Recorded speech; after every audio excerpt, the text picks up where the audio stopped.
Extended audio interview. What a feature. All right, so this is what we're gonna do. Okay. Anybody that's listening to just the audio, they're gonna get this whole thing. But Sure. video only, I'm gonna redo the intro, and anybody that's listening to the audio, you're just gonna have to deal with it. Yeah. Hello and welcome to Start the Beat with Sykes. My name is Sykes, and this is my podcast. Before we get started, I wanted to take a moment to thank everyone who checked out last week's episode. If you're one of the people who listened to that conversation, I hope you enjoyed it, and thanks so much for coming back. But for those of you out there who are new to the show, welcome. Please feel free to make yourselves at home, and as always, there's beer and soda in the fridge, motherfuckers. How we doing today? Happy Thursday. Hope you're all well. I want to thank you all for being here. Sitting here today with my friend Joe Mruk, artist, illustrator, music fan, lover, appreciator of all things. You know, stuff like that. We're going to get into all of that and more in a moment. But before we dig into all of that, I'm just going to throw out some events that I got coming up. June 28th, which is tomorrow, Harkin's album release at Mr. Small's Theater. I'll be there DJing. The day after that, June 29th, Sykes and the New Violence is going to be out in Youngstown, Ohio at West Side Bowl. The day after that, June 30th, Sykes and the New Violence, Norwalk, Ohio at Charlie's, which is just outside of Cedar Point. Best place on the planet Earth for those of you that don't know. And for anybody out there who is itching for a Grey Walker show, we are not playing a show until July 12th. I just want to throw that out there so you know. Grey Walker at the Smiling Moose. Also happening on July 12th and 13th, the Deutschtown Music Festival. Oh, yeah. I am not playing Deutschtown Music Festival this year, but I do want to promote it because this gentleman sitting to the left of me, you may know him without knowing him through his artwork. He is the illustrator of this year's Deutschtown Music Festival poster, last year's, maybe the year before that, and plenty of other art. He's worked with a lot of bands, Bethlehem, Jake the Hawk, to mention a couple, and plenty more things. And he's a good dude. He's a talented illustrator, and we're really happy to have you on the show today, Joe. Thank you for being here. Thanks for having me, dude. Yeah, it's good. It's glad to be here. We're sipping on some Penn Brewery. Shout outs to beer. Shout outs to... What do you think of the brew, by the way? So we're drinking the Tangerine Swirl, which isn't like 100% my style of beer. Yeah. But it's a little refreshing because it's summer. I feel like this is an okay beer to drink in June. Yeah. And maybe only June. It was a mad guess for me. I hadn't tried it before. But how are you feeling about it? I think it's good. I think the word tangerine always sounds kind of psychedelic to me. So that's what I gravitate towards. So, I mean, that's actually a pretty interesting way to start this conversation. Psychedelic art, your art kind of has this really, almost a psychedelic quality to it just because it's so trippy and it reminds me of cool old movie posters when movie posters were badass. And there's all these little details and everything that you do. There's a lot of attention to detail with stuff that you do. So whenever you're starting a piece, how do you even begin tackling a project with something that's really detailed, like the Deutschtown Music Festival flyer? Did you do the map for the Deutschtown, with all the north side and all that stuff? How do you even begin to process that? For bands, I mean, for a festival it's a little bit different because it's got to be very sort of broad and almost for Deutschtown specifically somewhat family friendly and so that's a little bit different. But for bands, I'd listen to them first, obviously, to get the sound, if I don't know them well already, and go from there. And I listen to a lot of different types of stuff. And when it comes to listening to music, I like a little bit of everything. So that's helped me with creating artwork because, visualizing stuff for that stems way back beyond whenever I started doing it. You know what I mean? Totally. Especially I grew up on a lot of post rock.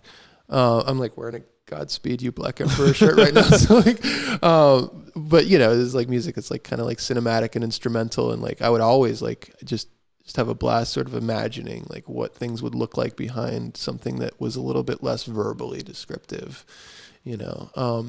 But yeah, with band posters, it always comes from the bands themselves, and the things that they remind me of. And with the festivals, it's more like, what's our audience, you know, like what are we trying to? Which I don't know. All the Deutschtown flyers have been pretty weird, and I've done like, actually most of my festival flyers are like weirder than I always expect them to be.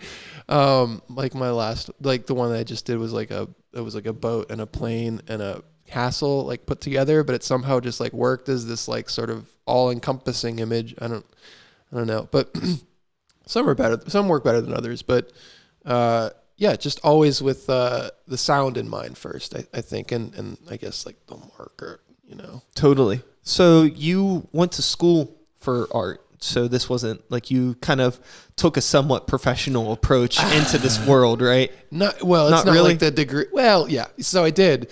But like the degree was in painting, and when really I should have been, you know, just like sort of focusing on illustration alone the whole time, you know, because all my paintings were illustrative and stuff. And, you know, I'd do like these like sort of like brightly psychedelic colored, like lots of animals. And like I did like a sort of like pseudo, like, I was never religious, but like a pseudo religious series, you know, that was like commenting on spirituality and stuff. Yeah. But, so, you know, now given your background in painting, how much of your work now is still organic? I'm actually curious about the process. You know, do you like draw stuff, scan it, color it digitally? Is it all organic or is it all digital? Like what's the mixture? I do a lot more work on the iPad lately, but like still a lot of my drawings start out physically, you know. They're usually all colored like digitally. Yeah. I don't do like really any coloring, you know, physically these days, but unless I'm painting, you know, which I still like to paint, and it's like a revelation every time, and I can almost come back to it in a more honest way. I'd be curious to see. I don't know if I've seen any of your work outside of, you know, work for bands, which has all been like, you know, graphic illustration. I'd be really curious to see like the dynamic shift between like a painting that's all physical versus like your work that ends up being more digital. Yeah, it's I don't really post a lot of painting stuff now because I feel like I've moved on, and I still need to like find a place for painting and what I do, which is like, it's funny because it used to be my main thing and now it's my minor thing. Totally.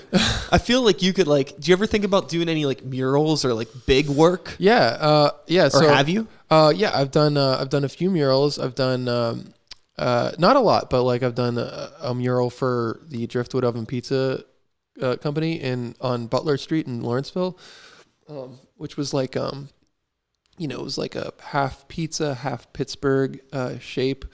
It was pretty psychedelic for a pizza shop. It's kind of weird, but that was my first like sort of like real. I mean, my first like real mural.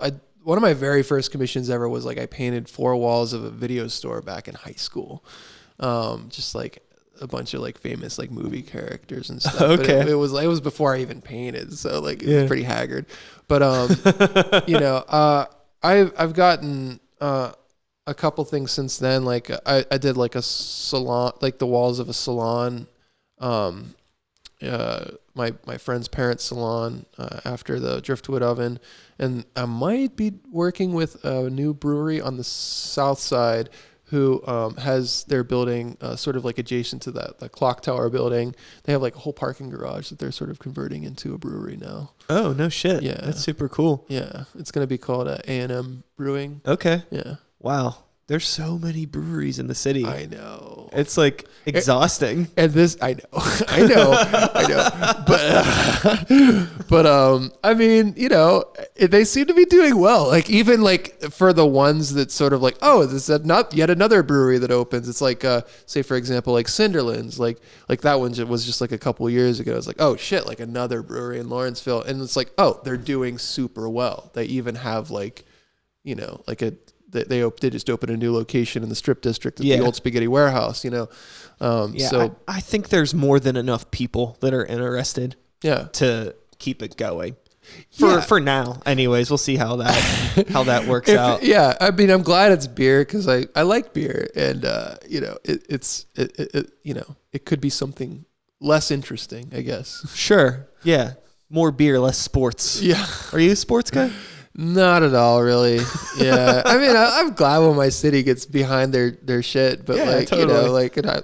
Yeah, I'm not. I love their love, Yeah, I am not an anti-sports person. Yeah, I don't yeah. want to put that out there. It's just not really for me. Yeah, I just never really followed it or anything, Uh-huh. and I probably couldn't afford the games even if I wanted to go. So, Fair enough. yeah. You want to dig into some listener questions? Sure. Cool. Let's do this. All right. So we got our first listener question here.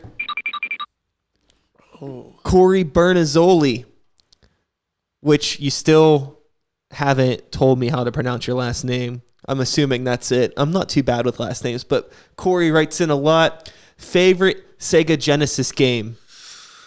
Ooh. And did you see that?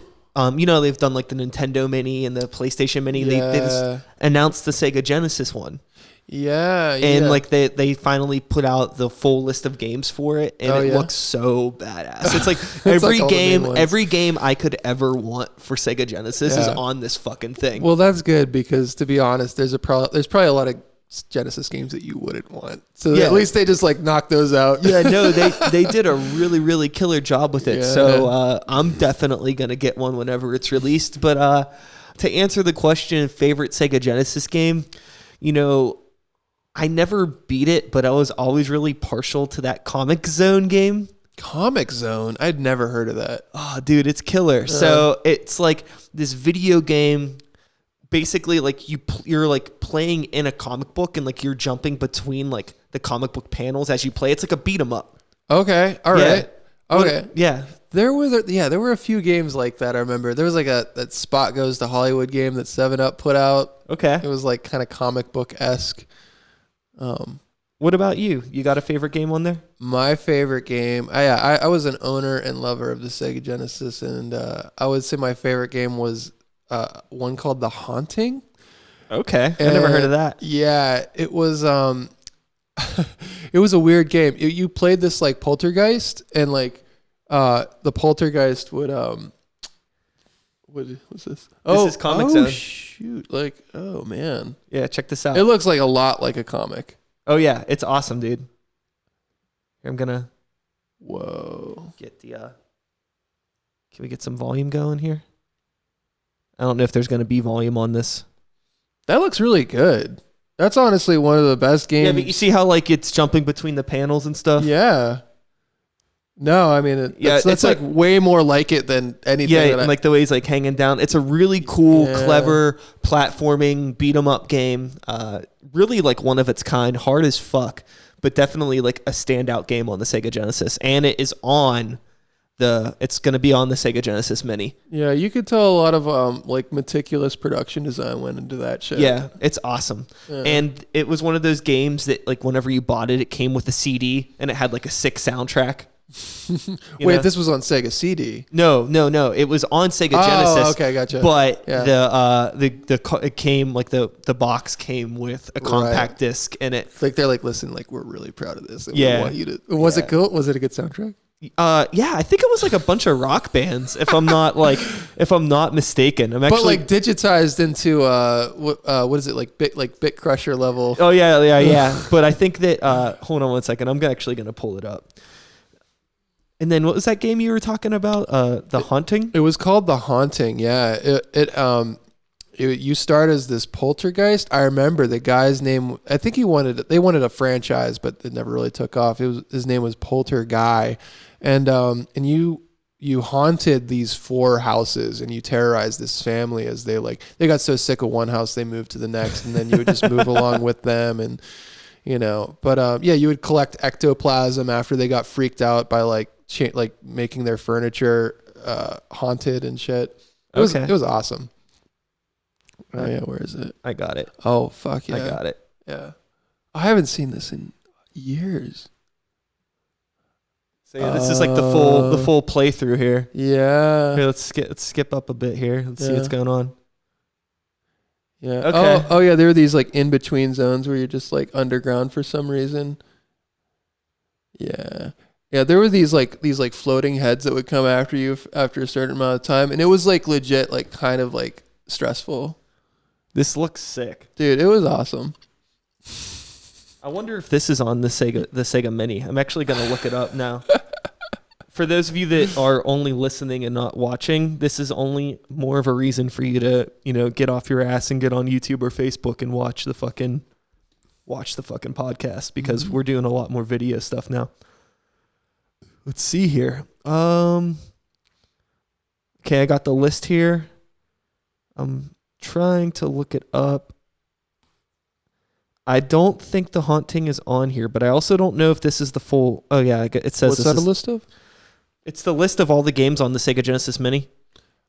Well, I don't know what the Mini is. Oh. Yeah. It's gonna be like a plug and play console. Oh, my favorite is a deep cut. Okay. What's your? Well, that was. Oh yeah. But so there's these aren't the deep cuts though. I mean, there's some like really good ones here though. Yeah. Earthworm Jim, fucking awesome. Eternal Champions is on here, which is another one of my favorite games. Yeah, on the Sega. Yeah, Kid Chameleon was sweet. The Sega version of Tetris, which I'm really excited about. Yeah, because that's some low key shit. Yeah, Sonic Spinball. I loved that game when I was a kid. Yeah, I kind of remember that. There's a whole bunch of good stuff on here, but yeah. So my answer, Corey, to not get too sidetracked, would be Comic Zone and The Haunting. And that's Corey's listener question. You want to do another one? Yeah, let's do another one. Cool, let's do another one. All right, so we got here. Oh, this is also related. Louis Snyder, shout outs to, Riparian. Louis Snyder asks, if you could live in a video game world, what one would it be? Oh. Would you want to live in the world of The Haunting, or is that a little bit? No, that's like way too stressful for me. Well, you answer that first. I gotta think about it for a second. I'm going to say Sonic the Hedgehog 2. It looks so fun.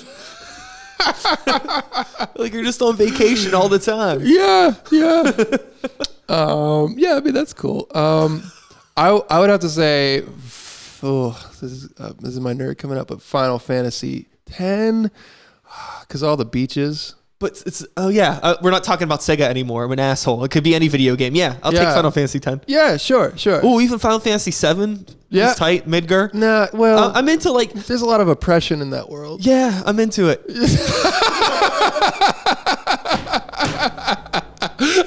I mean, I'm into the rest of it. Yeah.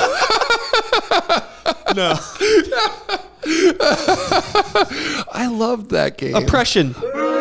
Oh, yeah. Let's say how we really feel about oppression. Oppression. Not at all. Yeah. Hey, we might be there soon enough. I think we kind of are there.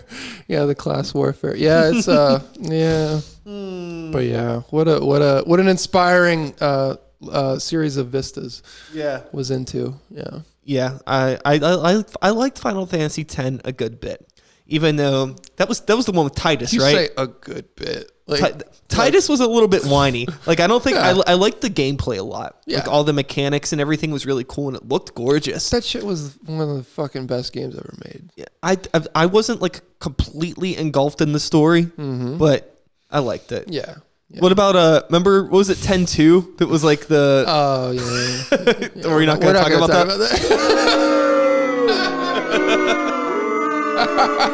So you obviously have a bit of a video game background. And, yeah. I can see that kind of like maybe tying into your art a little bit as well, just with like how detailed and kind of like fantasy driven everything is. Because there's like a psychedelic side. There's also kind of like this fantasy side to a lot of your work too. I would say it's been a long time since my vision has been like driven by that kind of thing. But it's embedded. I would be surprised if it didn't shine through. It's embedded. Someone said that my Deutschtown poster looked like Super Mario Brothers 3, which 3 I could kind of see. Well, not that I can differentiate between the. I was never a Mario fan, but but I guess I can see that.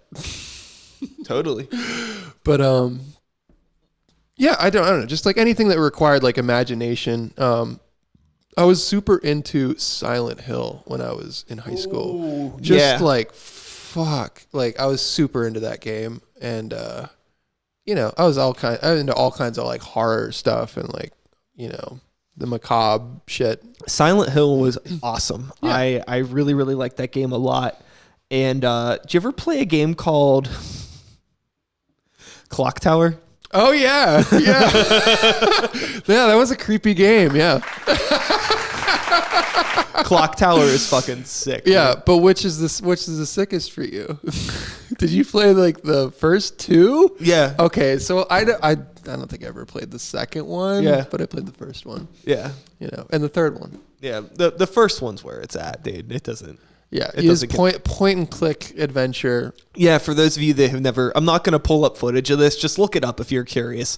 Clock Tower, yeah, it's a point and click it was on PS1. I'm sure it was on some other systems as well, but I'm familiar with it from PlayStation. Cut.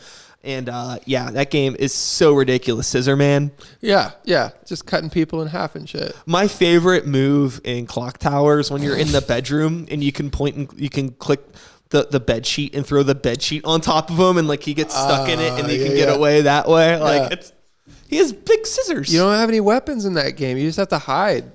It's stressful. It's fun. It's addictive though. Yeah. It's a really, really addictive game. And now that we're on this topic here of talking about, like fantasy elements in video games and things like that, I want to take a sidestep real quick to do you got to see this. Dark Crystal, Age of Resistance trailer. Have you seen this thing yet? No, but I feel like I saw like a tiny like little bit, and it's not like puppets, right? Is it? Yeah. It is puppets? Yeah. Holy shit. Really? Yeah. Okay, because I was about to be like, if this isn't puppets, because I thought it was like 3D. It looked too good. No, it's puppets and CGI. Like they mixed it, but watch the trailer, and there's a lot of stuff that's obviously...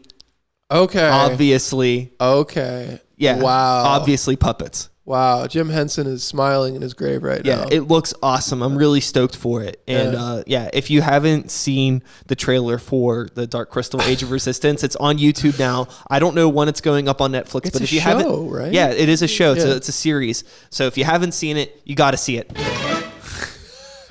Have you how into like television and stuff like that are you? Do you keep up with any of that shit? Not so much as I used to. What about movies? And I imagine like you were probably, I think all of us like as kids growing up were into it. You know what I mean? But it is hard to keep up with it. Yeah, I guess like the most recent stuff is like I haven't kept up with it as much, but like like I haven't seen the Game of Thrones yet, or the I haven't seen the last Star Wars yet or anything, but I see things here and there. It's tough for me to, nowadays when you think like a thing is a movie, it's like, surprise, it's like a 10 episode TV show and each episode is like an hour and a half long. It's like, well, yeah, I don't know if I can look at that thing because I'm drawing all the time. So like, that's why I listen to a podcast like we were talking about earlier, because like you can listen to it. You don't have to watch it. And like you think, and I know plenty of illustrators that like, they have a screen set up in front of them and they're watching something, and I can kind of half do that, but like really, like you're not really enjoying something unless you're really devoting full attention to it. If it's video, Totally. And the main reason why I'm asking this is I had a feeling that was going to be your answer, because that's been my answer for a long time too. But I'm not proud of that answer. So yeah, this is actually an interesting phase of a conversation to get into when, battling with the creative mind, and like you start putting all of your time into your work and your craft constantly. I mean, much like you, up until this year, I had never watched a single episode of Game of Thrones. Just that, and not hating, just I always brought that up as like like a lot of people are always talking to me about like, how do you get so much done? Blah, blah, blah, blah, blah. It's like, well, I've made sacrifices. And one of the sacrifices I've made is, not making time for TV and movies and things like that. Video games. Not necessarily even a conscious sacrifice at the time that it was made, but just like it just happened, Yeah, totally. It's like stuff will come out and it's like, I mean to see it. I fully intend to, but then it's like 3 years later and I still haven't seen it. Yeah. But like all of the Marvel movies for me are that way. People are like I have a student that I teach now, and he's like, so have you finally, like, he loves the Marvel universe, and like he draws it like in our lessons and stuff, and like he's like, so have you seen any of the movies that we've been talking about in the last lessons? I'm like, sorry, dude. Like, I'm just like too busy, you know? Sure, like, I don't know. sure. Like, I want to devote more attention to it than like, you know, half. But you know what's been really interesting is that I've, you know, in this past year, I've made a lot more time to start watching movies again, start watching TV again, start listening to records again. And I actually completely forgot the power of outside influence on my work. And even though it's taking time away from doing creative things, it's like recharged my creative battery. Oh no, it's totally like, because like there's just so much that I forgot about. And so it's just that feeling that you get from engaging with work that inspires you. Yeah. Like I was so caught up in my own bubble for a while that I don't know, everything just got kind of lost its like flavor. It's like I had it's like I had inspiration, but it wasn't coming from that, like, I don't want to say adolescent, but it like makes me feel like when I was younger again, and like watching something for the first time or hearing something for the first time and being like inspired by something else to like create. Yeah. It like really fucking like, I mean, pushes me in a way that other things don't. When you see stuff like that though, it's enough to sort of power you for miles. But you know, in the absence of that, sometimes it's like, you know, it feels like there's so much content now and it's being released at such a rapid clip. It's like, here's the avalanche of content. Hope you don't get buried in it. Oh, and totally. Like, yeah. And so much of it is worth like getting buried in, but like, there's so much of really, it. It's overwhelming when you even like, you know, boot up Netflix or whatever, you know? I think for a long time I was really overwhelmed by the option paralysis, if you will, of everything. Mm-hmm. And you know, now that's a good word for it. I never heard that before, but I'm going to start. I'm trying not to give into that too much. Yeah. It's just I'll just pick something and I'll watch it. I know that I can't engage with everything and I only have so much time, but still just trying to make time to go see a movie or go, you know, watch something on Netflix or actually go out and buy a new record. Like I went to the Attic, maybe. That's my favorite record store. Oh, dude, it's the best. Yeah. I go into the Attic and just flipping through the bins, finding something that looks cool and buying it. Yeah. Like, what's the last record that you just thought looked cool and you bought it? Well, I can tell you. It was Danger Mouse and Karen O from the Yeah Yeah Yeahs did an album together. Okay. That's what a constant collaborator and innovator that dude is. Yeah, it's crazy how much content that dude puts out. But it was one of those things where like the album jacket looked really cool.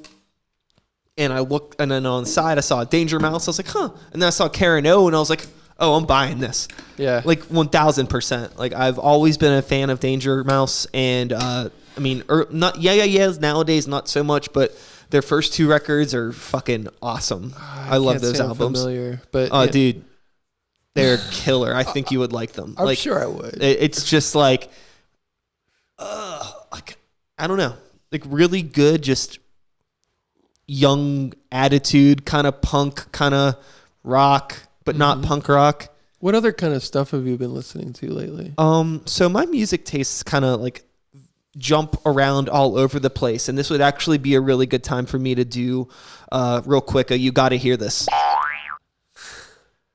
You had posted on Facebook recently asking about like some like post-punk and freaky jams and things like that. Yeah. And then somebody had beat me to the chase of posting James Chance and the Contortions. Yeah. And that band is fucking nuts. That shit was wild, yeah. And it's so cool because it's from the 70s. Yeah. And like it still sounds like so completely insane all these years later. And it's funny whenever like you grow up and you're finding out about bands that are doing real kind of crazy abstract stuff. Yeah. And you think that, people weren't doing stuff like this 40 years ago. Yeah. But they probably totally were. Yeah. It's just really buried. Yeah. And there's some pretty cool stuff in that like no wave era of like there was like James Chance and the Contortions and a lot of New York City stuff, and then there was also the West Coast stuff like Screamers that I had shared with you. And that stuff's really cool. And if you're just like, I don't know, if you're somebody that like is into really weird music and you feel like you're bored with everything, but you've never taken the time to like kind of hop in a time capsule and go back and check out just like look up No Wave, just find like a compilation of stuff and just dig in. But James Chance and the Contortions is definitely a recommendation for me. So check it out. But in terms of stuff that I've been listening to, honestly, it's all over the place. There's this really sick technical death metal band called Wormed that just put out a new song that's fucking insane. Yeah. And then, me and my girlfriend Stacy just went up to New York City and we saw Bjork 2 weeks ago. So I've been like really, dug into a lot of Bjork stuff totally too. Different. Yeah. So like, really, it's like every day it's something different. Were you a fan before or like? Of Bjork? Yeah. Oh, yeah. I've been a fan for a really long time. Okay, gotcha. It's my second time seeing her. But yeah, I've been listening to Bjork for, since I was in high school. And yeah, my music taste has really always been all over the place. And this is something that I've talked about before. I could tell that about you. Yeah. From the things that you engage in and talk about and are interested in. Yeah. It's like I really had to like think about it and like try to break it down. And I ended up realizing I think it came from, I grew up, my mom was really into, all the hair metal stuff. And my dad was really into like all the like 80s thrash stuff. My parents were like 17 when they had me. So 17, 1985, what do you think they're listening to? You know what I mean? Like it's all Metallica and all that stuff, So I grew up around all of that shit, but we grew up in Wilkinsburg. Yeah. So like I was in Pittsburgh public, and in inner city, there wasn't a whole lot of kids that listened to metal. So like home, I was listening to metal, but like at school, all my friends were listening to like radio stuff and stuff that was like, really, Metallica was on MTV too, but they weren't like a lot of like the rap stuff and things like that. That was like the stuff that I connected with my friends at school with, cause like you're trying to make friends and you're just like, I like Tupac. Yeah. And then at home, it's like, Iron Maiden. Yeah. And then like that never left me because like it always felt right to like listen to both those things. And like I spent a lot of time because my parents were young, so they worked, and I spent a lot of time at my grandmother's house. And my grandma was like all into like Billie Holiday and Aretha Franklin, and like she was like into like singing, so she was always playing that stuff. Yeah. And I had an uncle who was a record collector, which is where that whole collecting thing came from with me, and he was into like the Rolling Stones and the Kinks and the Beatles, all the garage rock stuff. So like it was like there was always music around me. Nobody was a musician with the exception of my uncle Timmy, but he was like a singer performer in New York. But outside of him, nobody was musicians. There was just always music around. Right. Yeah, it's like it becomes almost part of the air that you breathe at some point. Yeah. Sorry, that was like a really long-winded answer. Yeah, I know. Less about me, more about you. No, what have you been listening to? That was better than I had even hoped. What are you listening to? Right now, I don't know if you want me to be truthful. Right now, I'm listening to a lot of this band called Pile, which is like kind of like, like this. It's like a little bit of like post-punk, a little bit of like hardcore, and a little bit of indie rock, all like sort of shoved together in this weird way. Yeah, it seems like just from an outsider perspective looking in, you just like non-conventional approaches to rock music. Yeah, well, right. Like, well, in a broad way, like I like when interesting things are done with rock music, and my I guess like the heights of my interest have to do like with that. So like, and there's still like I still have yet to get into certain things that I would like to, like say for example, like, I didn't know, I never really got like too super deep into like the hardcore scene or anything like that. When I was growing up, my high school didn't really align itself with that. There were like people who listen to like Screamo and stuff like that, but like, but like lately I've been getting into like Unwound and stuff. Like more screamy stuff than I had been. I got there from like, like I had participated a little bit in the noise scene in Pittsburgh years back. When I moved back to Pittsburgh from Tucson, I lived in a house where like a lot of people were involved in like, various like noise projects. And that's like the first time that I really saw people like using, pedals and shit like that. And people who are into like harsh noise and like people who are into like, extreme sort of like stuff. When you were like engaging with that for the first time, was it easy for you to like turn your musician brain off and turn your artist brain on? Well, just like anything else, it wasn't like a totally natural adaptation, but like, yeah, it wasn't too difficult. It wasn't too hard because like I listened to like plenty of Sonic Youth in high school, and I was aware of like noise as a thing, but like I wasn't aware of noise as a contemporary thing. Like I didn't know that contemporary noise. Yeah, well, no, I didn't know that there was a scene where like you would go into a basement any given Thursday night in Oakland, and like someone would be holding a contact mic up to a box fan. Like like I wasn't aware of that until I was, and like once I was like I was on board. But like I always like I was into things that were aligned with that as well as beyond that. So I was never, I feel like I never like fully jumped into any pool. Like I always like had one like leg like deep in, like I really wanted to get that leg in, but like, otherwise like, like I got my other leg too. You know what I mean? I like, think that that's the best way to be. Like, I think that people that only engage with like one type of music or one thing for a majority of their life, like it really speaks a lot about their character. Mm-hmm. And if that sounds a little rude, it's intentional. Well, yeah, no.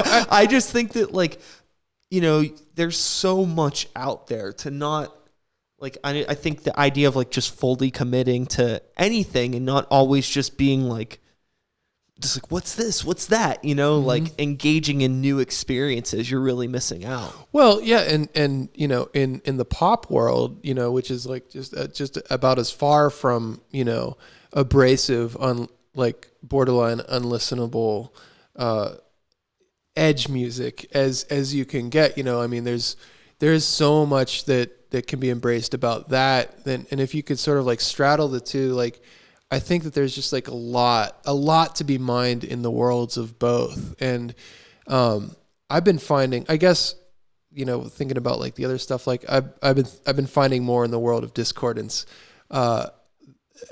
lately, as well as like the world of like this like harmonious melodic world that I also love, and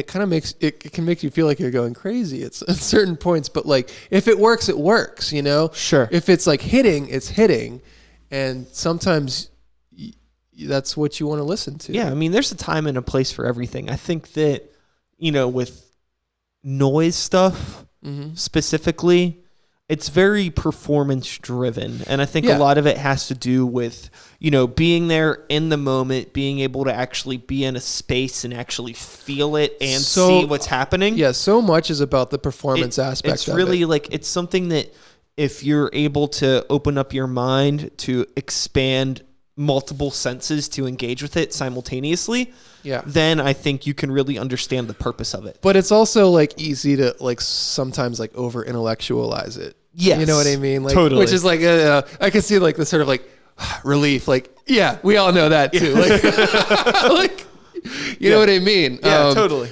But, and I love that stuff, and I love intellectualizing discordant shit, but like, I also like, let's draw back at some point. And like, I don't know, because we all love pop music, and pop is like where we all come from. It's where like our hearts are born in a way, like it's where we spring from. What was the first thing that you ever really sort of got into on a sort of melodic basis? I mean, just given, the situation that I grew up in, my first favorite band ever was Iron Maiden.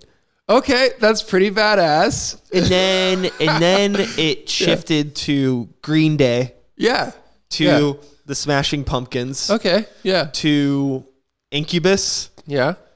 and then there's kind of a gray area in there, but somewhere it eventually landed on Slipknot, then Cradle of Filth, and then kind of went back into the heavy. Sure. Yeah. But in that whole trajectory, I ended up like going back and liking Iron Maiden again and things like that. But like, yeah, so I've always been into, I've always had like a fortunate doorway to underground rock music. Like my dad had Cannibal Corpse cassette tapes. Yeah. So like that stuff was always kind of around. Yeah, that's abrasive. And my uncle who was a record collector worked at a record store. So I was always around records. So I had like a little bit of a different background than some other people. Mm-hmm. But it always like cracks me up when you like think about somebody that's like an intellectual noise person that maybe like doesn't want to admit the stuff that they listened to when they were like 12 or 13. So it's like, you know, like there's like a lot of like metalhead types that are my age that don't want to admit that like, yeah, they liked Slipknot in middle school. Yeah. And it's totally fine. Yeah. Like, I still like Slipknot. Yeah. But to like try to act like you never listen to that stuff, it's like what are you like what are you supposed to know who Burzum is when you're fucking 13 years old? No, you're not. Unless you fucking live in Europe, maybe. Yeah. But if you fucking live in the States, like why would you know about that? Yeah, I mean, you know, the people that I've known within that scene, you know, they vary in terms of like, what they're like, but like, you know, and then there are plenty of people that, you know, do have like they'll admit they're, you know, like they're super into the Beach Boys or whatever, you know. I think that that's just kind of a phase, and I think that as you get older, you come around and you start to understand and appreciate those things, like you know, the Beach Boys or the Beatles or the Rolling Stones. I've been really into the Kinks a lot lately. Like I love the Kinks. Fucking killer. What's your favorite Kinks record? Oh, dude, I don't know. No, you got to tell me. I really don't know. All right. I don't know. I don't have an answer. Gotcha. That's you okay. know, that's okay. I have a greatest hits, and that stuff is tight. Oh man, they're so good. Yeah, well, like I said lately, like this is something that just fell back into my lap recently, and I haven't like dug in, but everything I'm like, there's so much cool like edginess. Is it the King's Chronicles that you have? I don't have. It's just been like internet. Gotcha. You know what I mean? Yeah. Like actually, I have a note to like go find some Kinks records. I'm sure I have some at work. I need to get my hands on some and like really dig into it. Oh, that's so good. They're so good. Where should I start? One of my favorites. Where should I start? Well, I think you should probably start with Village Green or Arthur. You know, those are probably like they're like very middle period records that are like so good, you know. Okay. None of them are like masterpieces like track to track, but like they're all just like, you know, they have a very special thing to them, you know. Cool. Yeah, they feel like set pieces to me, like almost like theatrical, like little things, like little rock operas and stuff, you know. Especially Arthur and Village Green, they have a sort of like arc to the record that like it's like this is like the whole set piece that the word that we're trying to represent here. You know? I love that. That's something that I really miss about music, and I still try to do that, even though we're living in an era where like albums don't particularly matter anymore. It's like I still want to make albums. It's still so important to me. Yeah. But like, you know, I run all of our accounts. I see the way I could see the listening trends of people that listen to our stuff. And, you know, for the past few years, any release we've ever put out, like the last 3-4 tracks on an album barely have any plays. People just don't have the attention span, or maybe just our music isn't good enough for that much time. You know what I mean? But I think that overall, it's just like, I think it's probably less people not wanting to listen to it, but more like, oh, like they're in the car for 20 minutes. So maybe they listen to the first 20 minutes. You know, and then they go wherever they're going, and then they get back in the car and like, well, let's listen to something else. Can we take a break real quick? Yeah, okay. Totally. Cool. You need the bathroom? I really have to go to the bathroom. Oh, shit. Okay. So bad. Cool. Sorry, I was thinking about saying it for like last. I hope that's okay that I said that. What? You can edit it out. Oh, dude, it's fine. Just It's all good. okay. It's all good. So, if you go through that door, you're gonna make a left and then the first right.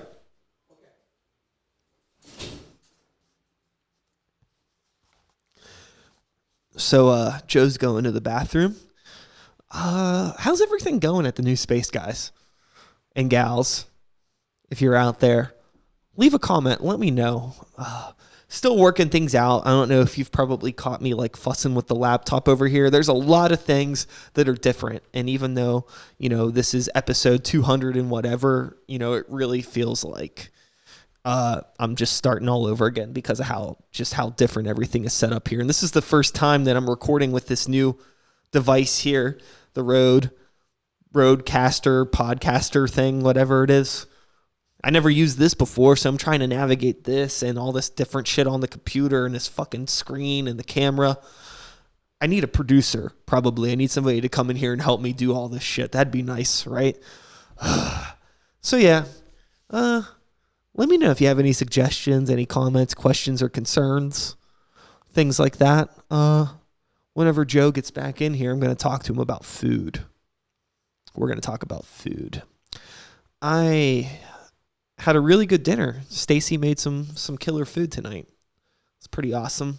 It was like this like kale and white cheddar pasta thing with like some mushroom risotto balls, and there was some vegetarian chicken stuff in it. I know some of you might not be you might be offended by fake meats, but I don't really eat the meats, and neither does Stacy. So yeah, that would be a fun conversation to like argue with some pro meat person.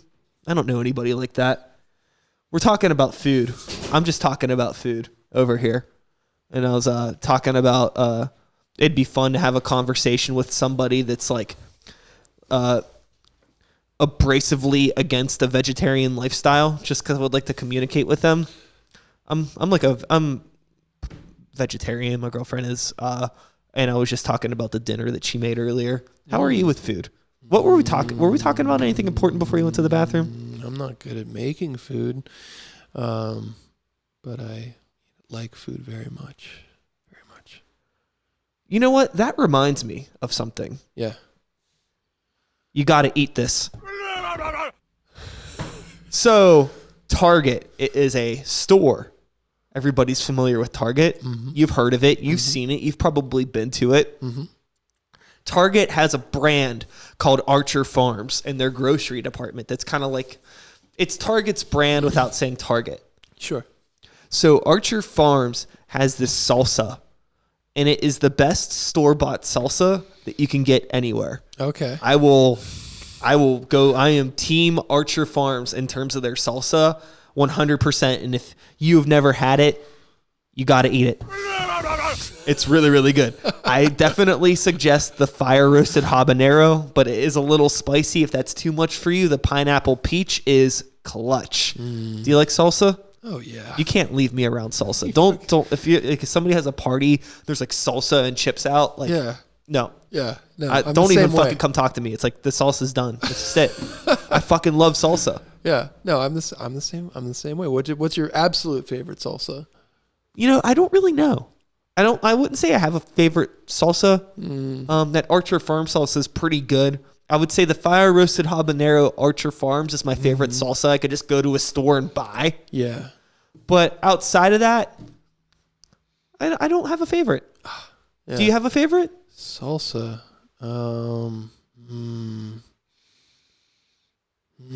No, I don't either. Really, yeah. I don't either. It's just like, it's kind of like I love them all. You know? I mean, I've had some disappointing salsa from time to time. Yeah. I like it chunky. Yeah. Yeah. I mean, I feel like Tapatio is kind of disappointing. No. I'm sorry. That's a hot sauce. No. Right? Oh yeah, you're right. Yeah. Yeah. Yeah, I don't like Tapatio. Tapatio is okay. Yeah. It's fine. But yeah, in terms of salsa, are you thinking the Tostinos? Was that the T word you wanted to say? Tostino makes the pizza rolls. Or Totino's. Tostitos. There's Tostitos. They make chips and stuff, right? Probably. What's your favorite food? I like burritos and Indian food. Indian food, hell yeah. Yeah. I mean, I don't know, anything not like, I don't know. I like American food too, but like things that aren't American are even better. Okay, so you're not a picky eater. No, I eat anything and everything. I wonder how tied into, not being a picky music listener that is. Mm-hmm. Do you feel like you're picky about anything? Am I picky about anything? I don't like comedies. I feel like I feel so bad. You've been like sitting here like laughing, yucking it up, having a good time. You're just like, I don't like comedies. I swear to God. No, I laugh and I think that things are so fucking funny and I can like chuck it up with you all fucking day. But like, I can't watch like a comedy and be like, ha, ha, ha, ha. Like when they prompt me to laugh, like I just can't do it. Okay. Yeah. Huh. I don't know. It makes me feel like heartless or empty. I don't know. Are you into stand-up comedy at all? Yeah. I'm more into stand-up than I am in like, like a comedy. Like, I'll get behind you because it is really hard to make a comedy film and have it be not like offensively corny. There are some good comedy films. Yeah. But I think that like if you were to like go to my house and like look at my movie collection, I don't own very many comedies. I know, but I feel like at odds with this sort of like very normal, like regular person. It is like, they like all the, sort of, like artistic or, interesting movies that I would be into or whatever. I'm into all kinds of stuff, but they're also like, yeah, and like Wet Hot American Summer is like one of my favorite movies ever. And I'm like, cool. Sure. Like, I don't know. I just feel like a curmudgeon. I don't know. I don't know. I just can't. I could see that. I think that there's like there's certain comedies that like I can get behind, like for like just dumb entertainment value. Mm-hmm. Like, did you ever see like, there's like Road Trip is like one of those. And it's like, I like Road Trip, but I could never imagine hanging out with somebody that like Road Trip is one of their favorite movies. But you still like it though, and that's still something. Yeah, like I don't mind it. Like you might watch it on like a casual Wednesday or whatever. It also has that thing too. Like I remember watching that movie with like a group of friends. Yeah, and like we all like hung out and stayed up all night and probably were all fired up on like Mountain Dews or something and watched Road Trip and we laughed and there's all these like other stupid memories attached to it. But how old are you in that memory? I don't fucking know. Like 18, 19, I something almost like that. feel like, and I hate thinking this, that the best enjoyment of comedy happens at an early age, and like you watch more serious movies as you get older or something, and I can maybe see that. I can't think of many comedies that I've like new comedies that I've seen that I've like really got behind. I mean, there's some movies like I rewatched Role Models recently, and that movie's fucking awesome. You ever seen that? I haven't even heard of it. No. Role Models is killer. Okay. It's good. It's funny. It sounds like it has heart. Comedy. Yeah. It has heart. It's good. It's fun. That's a good one. I mean, I like laughing at things when they're sort of like, oh, this is this, but it's also funny, or this is like dryly funny. The thing about Role Models is that it is a comedy, but it also has elements of drama, and it's like a really kind of like a smart, cute, like tug at your heartstrings, like slice of life type of movie. Right. It's not just like Wet Hot American Summer, where it's like kind of like bro comedy, like that kind of stuff kind of goes over my head. I'll often describe movies as like, no, like it's so funny, but like in reality, like I didn't laugh at the movie. Like I just found it funny. It's kind of like how Belle and Sebastian is like kind of a funny band if you get deep into them. You know? But they are. But like it's deep in there. Okay. It's embedded into the DNA. Sure. A movie that I think has a lot of hysterical moments. Yeah. And I only know one other person that finds this movie as funny as I do is Lost in Translation. Oh, yeah. I haven't seen it. There's so many like subtle things in that movie that are so hysterical. Yeah. Just like it's very dry. Right. And it's not a comedy like at all, that but more I think than that movie anything is else. fucking hysterical. Right. Just because of like how like awkward the social interactions in it are. Right. Did you laugh at it? Did you like haha like laugh? Oh, there's out loud? moments in that movie I've laughed out loud. Okay, gotcha. There's moments in that movie where I'll still laugh out loud. I'm like Totally. laughing out loud right It's just like fucking like Bill Murray, like kind of like just like from like being somebody that's been behind the curtain in a sense, in terms of like being on production sets and knowing what it's like dealing with people as like, you know, a performer or anything like that. Like Bill Murray's character in that movie, like some of the shit that he has to deal with is so like just funny. Just looking at it through that lens and like having felt certain things like that before, like just not being able to like communicate with people about the things you want or understanding what they want and just how absurd life can be in general. Just like that's kind of like I would say like that's kind of like the underlining statement of that movie, like how absurd life can be and how you should just take advantage of it while you have the opportunity. Right. Oh, no, now I gotta see that movie. Yeah, Lost in Translation's awesome, man. If you could make the time. Is that Sofia Coppola? Yeah. Oh, yeah. The Virgin Suicides is one of my favorite movies. Okay. Yeah. Yeah. It's very serious. Yeah. And there's a lot of serious stuff in Lost in Translation too. It's just another like slice of life movie. I really like those movies a lot. There's a movie with Adrian Brody and Mila Jovovich called Dummy. Haven't seen It's another like it's a comedy, but it's more of a slice of life movie. Yeah. That's fucking awesome. Yeah. That's one of those ones that just really like flies under the radar. I mean, that shit is like right up my alley. Yeah. You know, things that are like kind of like, oh, I think this is like casually funny. Yeah, I would definitely recommend Dummy, Lost in Translation. But I do feel guilty though about the very specific sense that like, you know, the movie that you know, an actor delivers lines and those lines are funny and you go, ha, ha, ha, ha. You know what I mean? Like, like you do it like sort of like on command and it's like, and it's funny throughout. And like, I don't know if I've laughed that hard since I was a kid, you know? And I'm like, is there something wrong with my brain? You know? Sure.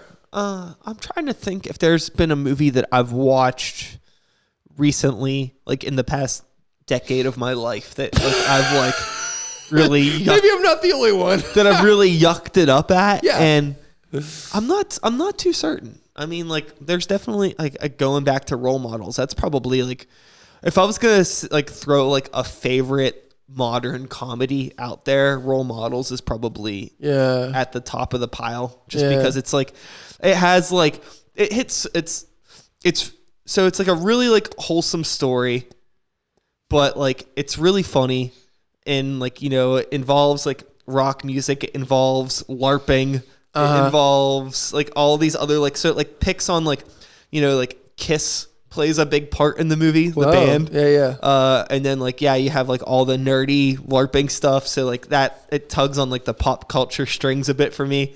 And then like, it has like just enough sprinkles of like kind of like bro comedy, but self-aware where like, you know, those characters kind of get like pointed out and they get called on their shit, which is fun too. So I don't know. It's a good movie. It kind of checks all the boxes in terms of a comedy for me and like my general interests. Yeah, exactly. Yeah. I mean, we're all different. We are all different. Like the different things. So, you know, like moving on to, you know, whatever is in the future for Joe Mruk. Oh, yeah. That's me. You know, like that's you and you are an artist and you're doing a lot of like, you know, I think like you're kind of like doing a lot of, I don't know if you're doing a lot of it, but like freelance and kind of trying to like work that road.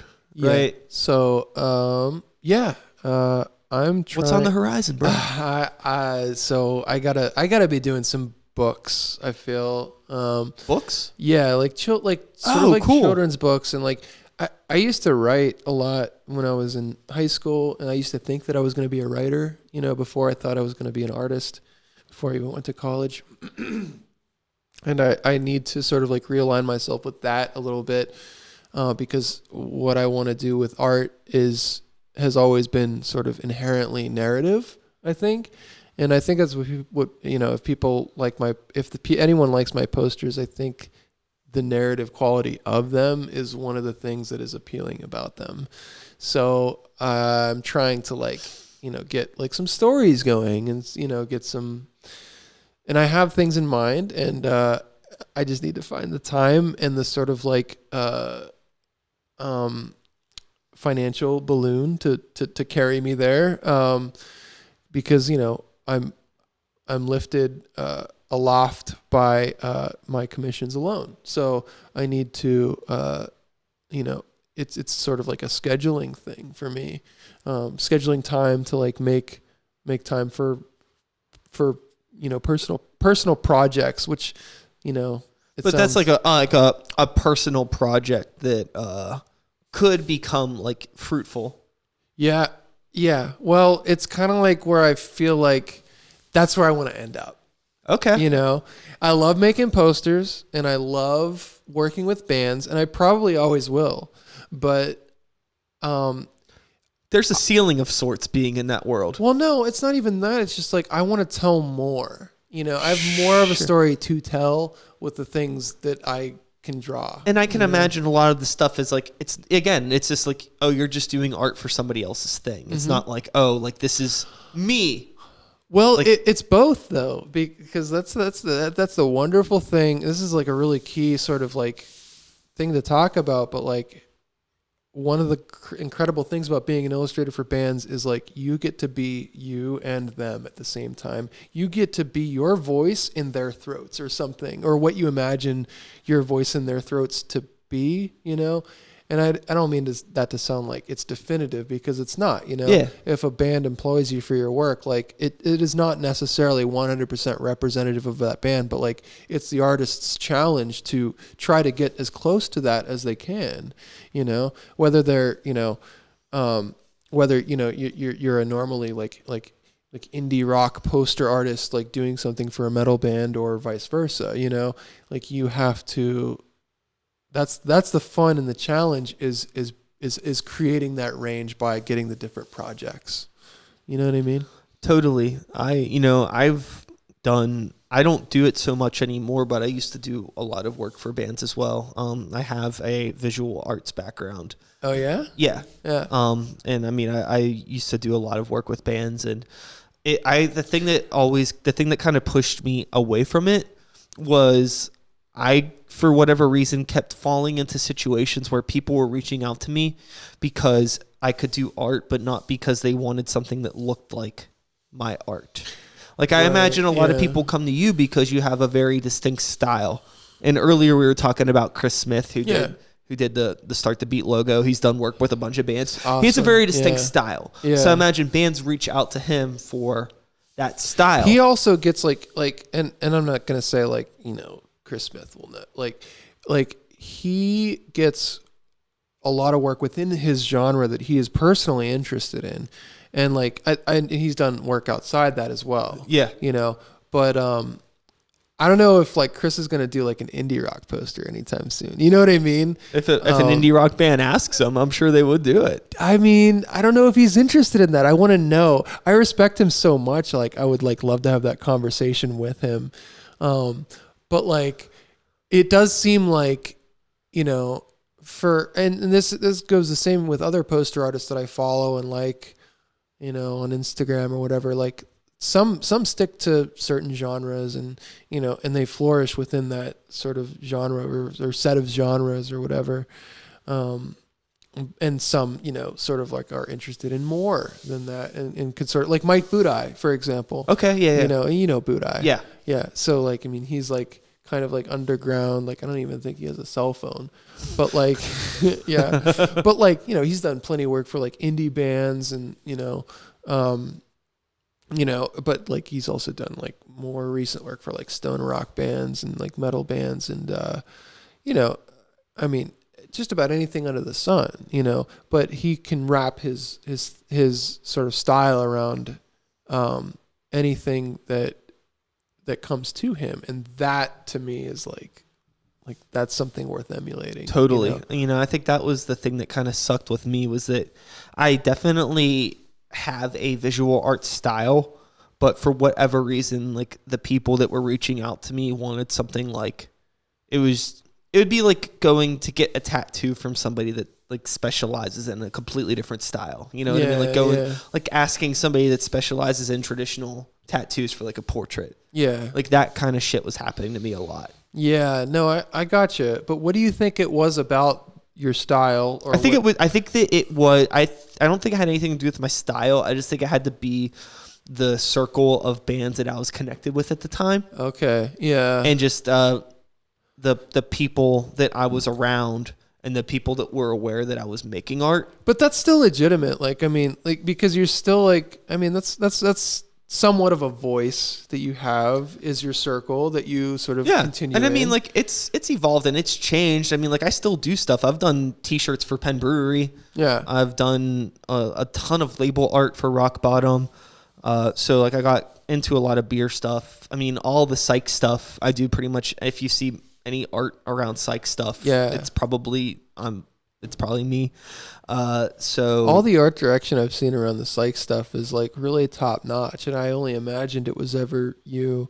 But like, obviously some of it is like photographic as well as graphic. Yeah, it's kind of like where I'm at now in terms of visual art, which is really interesting. I don't really do any visual art just to do it. It's always for something. Yeah. Whether it be like a commission for something or it's an album cover or something like that. It's never just like I'm just drawing to draw anymore, which is really hard. I feel like I just kind of like that inspiration kind of escaped me. Mm-hmm. Like the more that I got into music, the further away I got from visual art. Well, I don't think that it's a super worrying thing whenever you get away from a thing that you love, because, A, you can always get back to it if it makes sense, and B, the context of your life is always changing. Yeah. You know what I mean? So you might not always... Nice Portishead tattoo, by the way. Oh, thanks. I just noticed that. But... what you're interested in is constantly changing, and that's okay. You have to like relax enough to be able to change with it, Mm-hmm. Otherwise, like, you can't force everything, all at once, all the time. I don't think you can do that. No, but I could still feel bad about not drawing sometimes. Well, you can feel bad about whatever you want to feel bad about, but I'm just saying. Yeah, you're still doing well. Okay, so I'm still doing plenty. It would be more okay for you to feel bad about if you weren't doing all this other shit that is just as relevant. You know what I mean? It's all art in one way or another. It's just different mediums. Yeah. Just you don't need to be super hard on yourself, but I think the thing that makes you feel bad about it is the thing that isn't necessarily inherently bad, but it's calling you back to it in some way, reminding you that it's there and you can always access it, which is a challenge for you. And that's why you feel bad about it. It's like, it's almost like, not watching those movies that you've been meaning to watch or something like that. It's like there's only so much time. It's just like all my time just kind of gets sucked up by all of these other air quote responsibilities that I've thrown in my own lap. I mean, sometimes I'm kind of like, well, maybe I'm avoiding all these movies and this contemporary media because I'm afraid of being like so thoroughly inspired. Oh, geez. You think so? Maybe some way. I don't know. There's no way that you could absorb everything that you want to absorb, but like, Totally. Yeah. We're going to wrap it up on one last listener question here. I think that, let me see here. I don't know what we got left. There were a few in here. We already answered that one. I don't really want to answer a question about Killswitch Engage. I don't think... Do you ever listen to Killswitch Engage? Do you know anything about that band? No, I don't. So you're not the right guest for that question. What's the best... That's my ex-housemate. Oh, yeah? Yes. Shout out to John, not John. Cam in the house. Okay, so Yeah. Yeah. All right. Yeah. So, we got, so John, not John. We got your ex-roommate in the house here. What's the best TV show on, or what's the best show on TV right now, and why is it Chernobyl? I haven't watched any episodes of this show. I haven't seen it either. He obviously hasn't. He hasn't even seen Game of Thrones yet, so we can't answer your question, John, not John.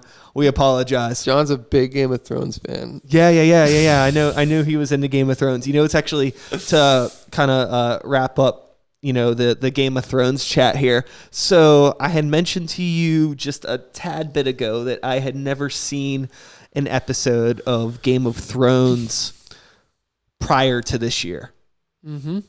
I think I saw that you said that. Yeah. So I watched the first 7 seasons in like 3 weeks. Okay.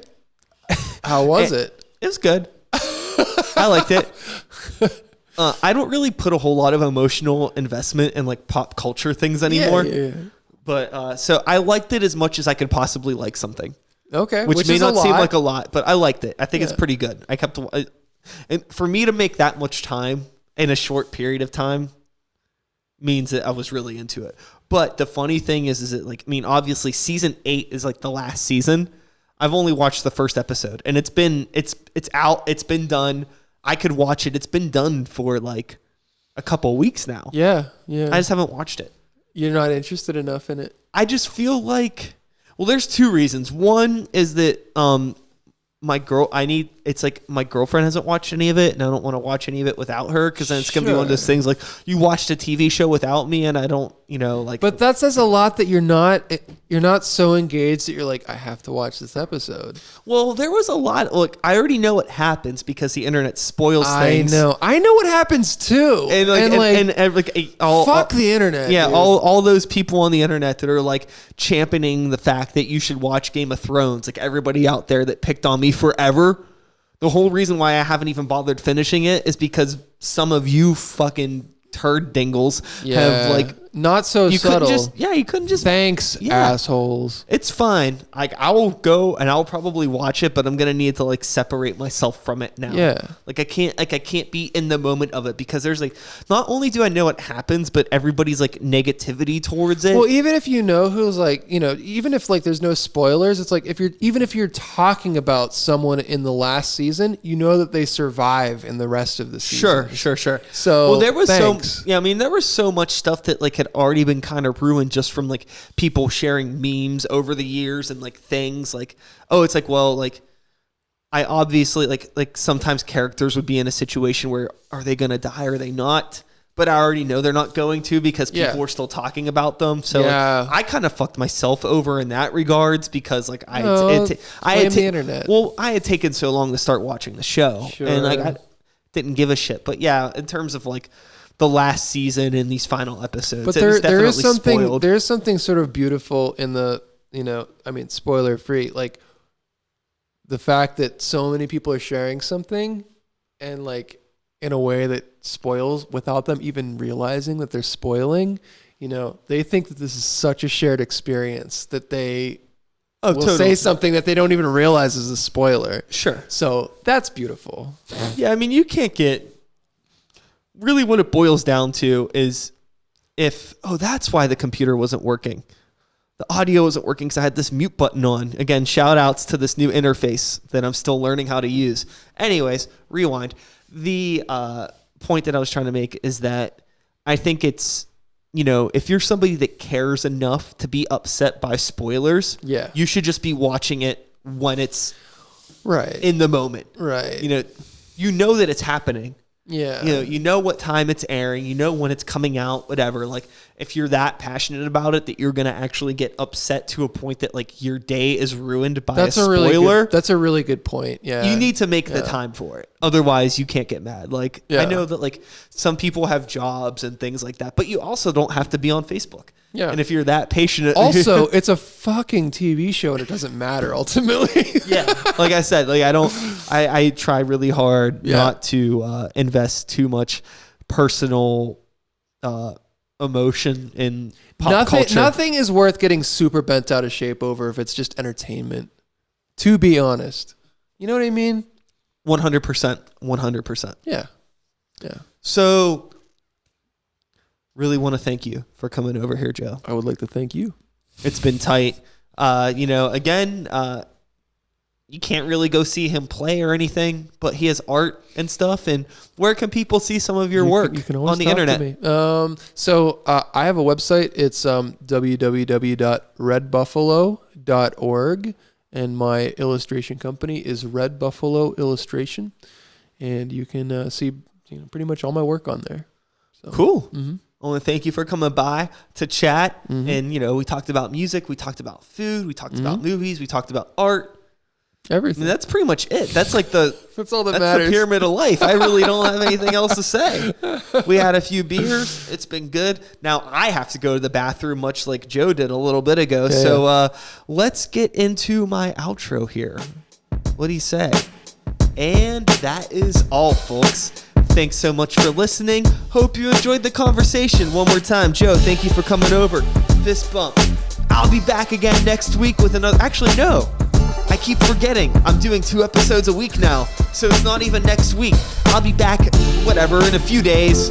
Same time, same place, same channel. You know the drill. My name is Sykes. Start the Beat 2019. Woo! Woo! Yeah. Thanks for listening. Yeah. See ya. All right. Ooh, I can fade that out in real time. That's sick. And how do I stop the camera? Oh my gosh.